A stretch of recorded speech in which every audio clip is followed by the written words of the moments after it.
Being a native of Colorado, we often took trips to Estes Park by way of Highway 36 through Lyons, and it wasn't until recently that we took the trip to Estes Park by way of the Big Thompson Canyon, and it absolutely blew me away. We recently took my 75-year-old mother through that same scenic drive, and she said it is well worth your time to take the trip up the Big Thompson Canyon.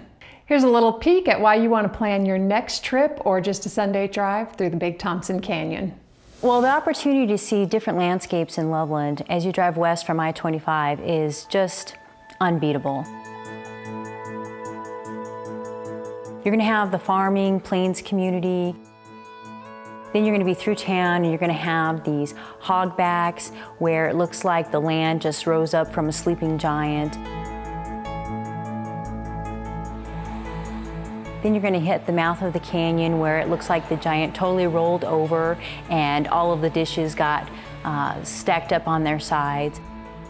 And then you're going to enjoy the valley and the canyon. And then you pop out into Estes Valley and the mountains are right in front of you, just begging to be climbed.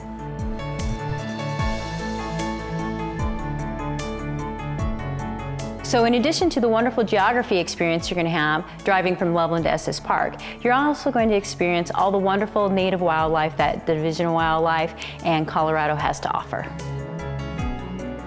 The bighorn sheep like to make an appearance climbing down the rocky parts of the canyon. So a lot of tourists like to stop and take pictures there. That's always enjoyable.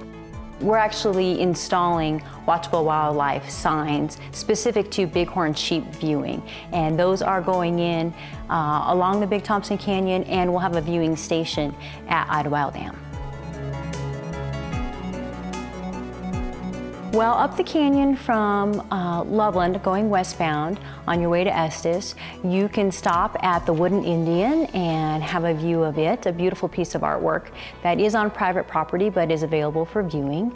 Then, of course, is the dam store, which has the tower and some t-shirts if you need some for friends and family. The cherry cider store as you go up the canyon is always a fun place to take the kids in and have samples of cherry cider. The fly fishing part is huge. You'll see several fly fishermen up and down the river. Then up the canyon, we're going to have watchable wildlife signs that you can visit and view and also look for wildlife. There is the Veaston Smith Park and Round Mountain Park for hiking and picnicking and fishing. One rock formation as you go west up the Big Thompson Canyon, if you stop right around mile marker 71 and you turn around and look back east, you'll see a rock formation called Cherub Rock, and it looks like a couple of cherubs kissing. Farther up the canyon at about mile marker 77, there is Idlewild Dam, which is also a fishing area and rest area. And across the street is a wonderful memorial to the victims and first responders to the 1976 Big Thompson flood. The town of Drake is the first little town you'll hit as you come up through the Big Thompson Canyon. You'll start by seeing the Big Thompson Canyon Fire Department, and as you move west into Drake proper, there's a teeny post office, a restaurant, there's a deli, usually an ice cream stand along the way. The turnoff says Glen Haven, so this very small town of Glen Haven would be off to your right, up County Road 43. Glen Haven is well known in the area for its cinnamon rolls on Sunday morning. So there's a bakery there and they do produce very tasty cinnamon rolls and have a general store, sell local crafts and that kind of thing. As Glen Haven Road, or County Road 43, also known as Devil's Gulch Road, curves up, that's a secondary route to Estes. So if you take that scenic route up there, you'll eventually get to Estes Park and come right up on top of the crest of the hill where you'll see Long's Peak and the whole mountain range.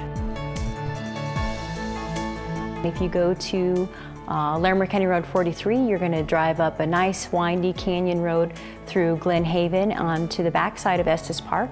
And if you continue on Highway 34, you're going to be able to visit a couple of more small canyon parks and also Sleepy Hollow Park, which is run by Estes Recreation District.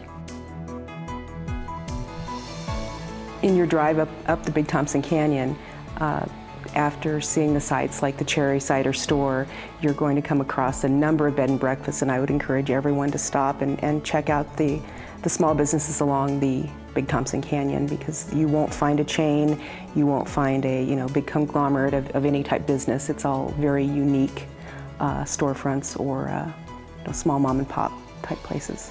You can access Estes Park via Highway 36 out of Lyons or Highway 34 out of Loveland. And I would recommend the Highway 34 route just because it has so many places to stop and see and visit. You can make a day out of it. There's places to picnic, there's places to rest, there's places to hike.